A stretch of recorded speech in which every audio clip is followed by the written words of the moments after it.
আসসালামু আলাইকুম। এখন আপনাদের সামনে যে ভিডিওটা করতে চলেছি সেটার মূল উদ্দেশ্য হচ্ছে আমাদের দর্জিদের, বিশেষ করে বা মুসলিমদের মেয়ে বা মা বোনেদের উদ্দেশ্যে। কেন মা বোনেদের উদ্দেশ্যে? তার কারণ হচ্ছে কোরআন শরীফ আমাদের মা বোনেরা, ভাই বোন বাবাদের থেকে মা বোনেরা একটু বেশিই পড়াশোনা করে, তাদেরই উদ্দেশ্য এই ভিডিওর উদ্দেশ্য হচ্ছে কি, যে কোরআন শরীফ আমরা অনেকেই পড়ি, অর্থ বুঝি না, কিন্তু অনেকে আবার এখনকার বলতে শুরু করেছে অর্থ জেনে পড়াই ভালো ও না পড়া বেকার। অ্যাকচুয়ালি এই কথাটা ঠিক নয়। না পড়ার থেকে পড়া ভালো, আর পড়ার থেকে জেনে অর্থ বুঝে পড়া ভালো।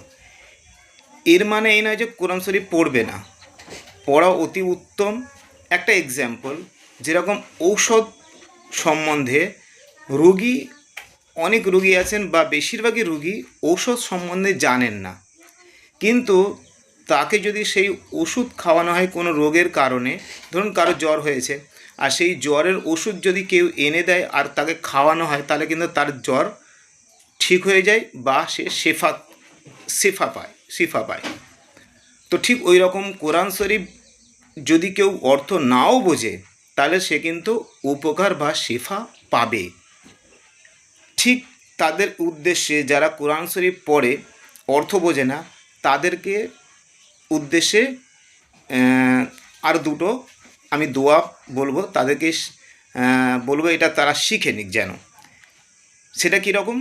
কোরআন শরীফ আমরা যখন পড়ব, সেই কোরআন শরীফ পড়ার সময় আল্লাহ সুবহানাহু ওয়া তাআলা জান্নাত আর জাহান্নামের উল্লেখ অনেক জায়গায় করেছেন। আর আমরা এর আগে যে ভিডিওটা করেছি তাতে আমি উল্লেখ করেছি যে আল্লাহ সুবহানাহু ওয়া তাআলা 8টা জান্নাত আর 7টা জাহান্নামের উল্লেখ কোরআন শরীফে রয়েছে। সেই কোরআন শরীফ যখন আমরা পড়তে পড়তে যদি আমাদের সামনে যখন জান্নাত বা জান্নাতের উল্লেখ আসবে, তখন আমাদের ওইখানেই একটা দোয়া করা উচিত। আর সেই দোয়াটা হচ্ছে আল্লাহুমা ইন্নি আসআলুকাল জান্নাহ, অর্থাৎ হে আল্লাহ, আমি তোমার কাছে জান্নাত চাই। আবার ঠিক ওই রকম যখন কোরআন শরীফ পড়তে পড়তে যখন জাহান্নামের উল্লেখ আসবে, তখনই এই দোয়াটা পড়া উচিত, আল্লাহুমা ইন্নি আউযুবিকা মিনান নার। আল্লাহুমা ইন্নি আউযুবিকা মিনান নার। নার মানে জাহান্নাম। অর্থ, হে আল্লাহ, আমি তোমার কাছে দোজখ বা জাহান্নাম থেকে নাজাত বা মুক্তি চাই। এই ভিডিওটা তাদের উদ্দেশ্যে। আর তারা যদি এই আমলটা করে,